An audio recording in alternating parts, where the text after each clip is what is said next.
ህዳሴ የዛሬ 5 ዓመት ገደማ ስንመጣ ምንም ውሃ ለያዘ ይሄ ግድብ እንደዚህ አይነት ምልከታና እይታ አልነበረው። ጫፍና ጫፍ ላይ የተሰሩ ግድቦች አሉ። መሀለኛው ፓርት በጣም ዝቅ ያለ ነው። ውሃ ልክ እንደ ኖርማል ሂደቱን ጠብቆ የሚጓዝ ስለነበረ ከሚተላለፈው ውሃ ያለፈ የመያዝ ሙከራ ለመምድም አልነበረም።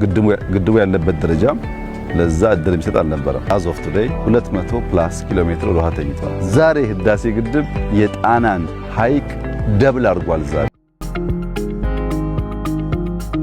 ህዳሴን በንግግር ልገልጠው አልችልም። በቪዲዮ ሊገለጥ አይችልም። ህዳሴ ከቪዲዮ በላይ ነው። ህዳሴ ከንግግር በላይ ነው። ብዙዎች አይተው ነክተው ካላዩት በቀር ምን ያህል ግዙፍ ስራ እንደሆነ መገንዘብ ያስቸግራል።